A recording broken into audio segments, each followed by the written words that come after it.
How are you doing, everybody? Jonathan here, and in this video we're going to go over the 5 pillars of personal training psychology in order to keep retention high. And this is going to be very important because personal training clients tend to be very fickle, and the relationship between a personal trainer and their client is an emotional one. So you want to establish as much of a connection as soon as possible, as that connection will dictate the degree to which your client signs up with you and the degree to which your client is consistent.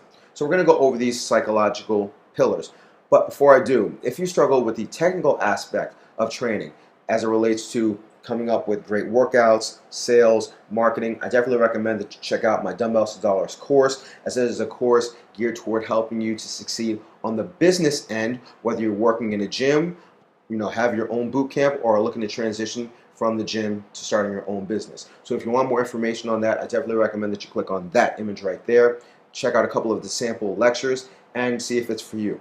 Also, I'd recommend, if you haven't signed up for my newsletter, sign up for my free newsletter, as it will give you short articles every Monday on how to see success in the fitness industry. And if you haven't subscribed yet to this channel, just touch the YouTube icon right there, as I'll give you weekly videos on how to see success based on the questions that I get the most. But for now, let's go over the 5 pillars of personal training psychology.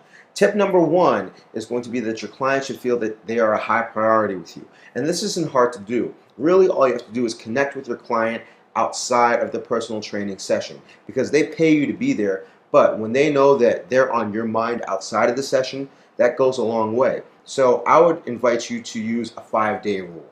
If you train your client 2 times a week, you should reach out to them 3 other times per week, and it doesn't have to be anything big. You can use email, you can use text. It doesn't have to be a very long message. It's just a follow-up. I make it easy for myself because I do journal reviews based on the nutrition. I'm a big fan of MyFitnessPal. MyFitnessPal is a free application where people can share their journals, their nutritional diaries, and I go over that every day.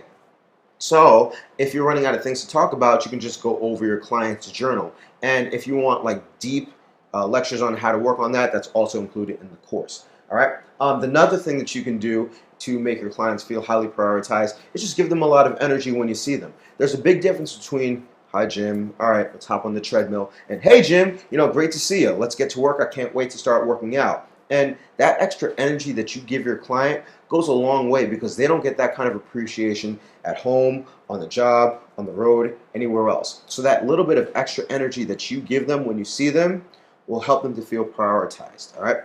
The second tip is you have to understand where your client is, their perspective on what's hard, and when they make effort, celebrate that effort. All right. So for instance, if your client struggles with soda, I have one that could drink 3 liters of soda every day. Now, for me, and probably for you as a fitness professional, not drinking soda is no big deal. But for that client to go from 3 liters a day to 1 liter a day is huge. So you have to acknowledge that, and you have to celebrate the effort that they're making. Because while it might not be perfect now, if you don't recognize that they're working hard, they'll never try to go further. All right, they actually might regress and just go back to the 3 liters because they feel it doesn't make a difference anyway. But if you recognize where your client is and support the efforts that they're making, that 1 liter a day can turn to 1 can a day. The 1 can a day can turn to 1 can a week, to 1 can a month, and before you know it, they've given up soda completely.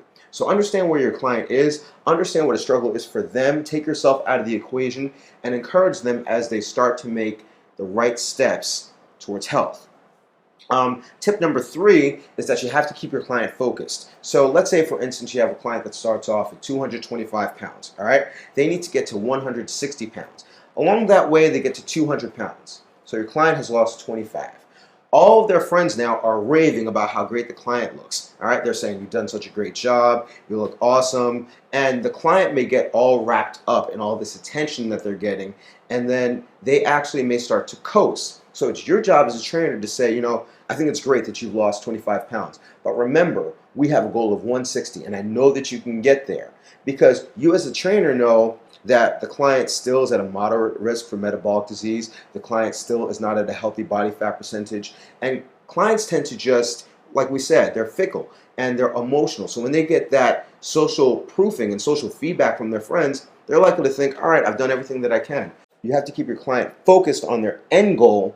And I guarantee you, while they may give you a little bit of pushback because they think that you're not recognizing enough of the hard work that they're doing, they'll thank you for it in the end. All right.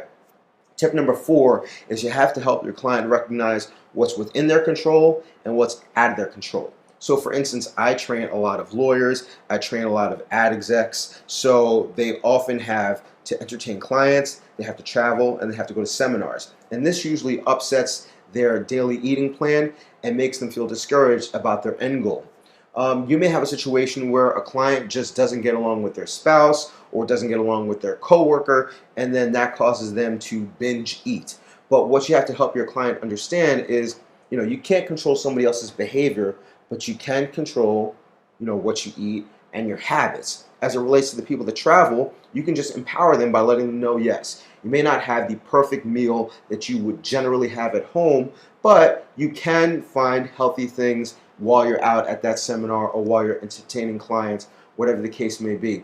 And the more you open your clients' eyes to what's available to them, the better they'll make choices. They won't just kind of throw in the towel and say, well, I'm completely helpless. I might as well just eat whatever I want. So you want to help them control what's in their control and not really sweat the things that are out of their control. All right, tip number 5 is going to be very important, and that is that you always have to sandwich happiness. All right, in tip number 1, I spoke about how clients need to feel appreciated and happy when they walk into session. I would say it's even more important that they feel happy walking out of the session, because whatever they carry outside of the session, they'll kind of globalize over their entire time with you. So you never want your clients to leave discouraged. You never want your clients to leave dejected if they're with you, because you're controlling the climate of the session. So for instance, I yell at my clients, all right? I don't like Jillian Michaels yell at them. I don't berate them, but I ride them and I let them know up front, hey, listen, if you have a rough day in terms of performance, that's okay, but I'm really going to ride you when it comes to eating well, because that's where the ball was dropped before. That's why I haven't seen success before, and that's what you're going to need to do in order to get success. So I will be hard on you. And part of it is just understanding what your client can handle.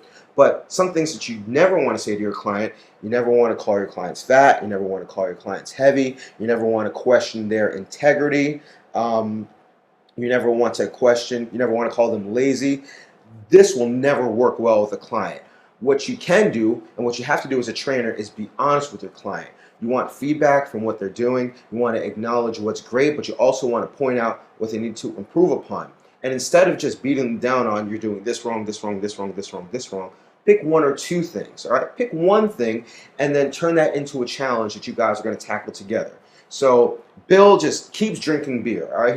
He drinks like 6 beers a night. So you're going to say, hey, Bill, you know what? This is not cutting it. You're not going to get to your goal if you keep drinking this beer. So how about we just focus on one day? We're just not going to have beer for tonight. Can we do this? And I always speak in we whenever I issue a challenge, because then the client doesn't feel so singled out. And I never single out a client in public. I won't publicly yell at them. Can we do this? All right? And you make it like a game.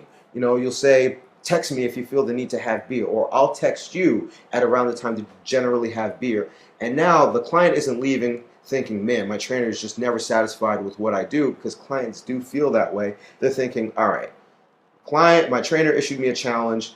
I'm going to meet it. I'm going to make it happen. So you want your clients to leave motivated, to feel like they have tools, and to feel happy about what they're doing, because you're in their best interest for them to see their goals. So, I hope you wrote these down. If not, watch this video again. I think these 5 psychological tips will definitely help you to keep your client encouraged. They'll keep coming. They'll see success. They'll refer you more people, and then you'll make a lot more money. And that was really my goal for you. So I hope you found this video helpful. Remember, if you have any questions or comments, remember to comment below, and it may inspire a video that I make here weekly. So stay tuned. I'll have videos up every week. And as always, remember to eat healthy, hydrate, drive safe. Stress levels low, get rest. Don't slap anybody. Love your clients, they will love you back. I'll see you all tomorrow or the next day. And you have a good one.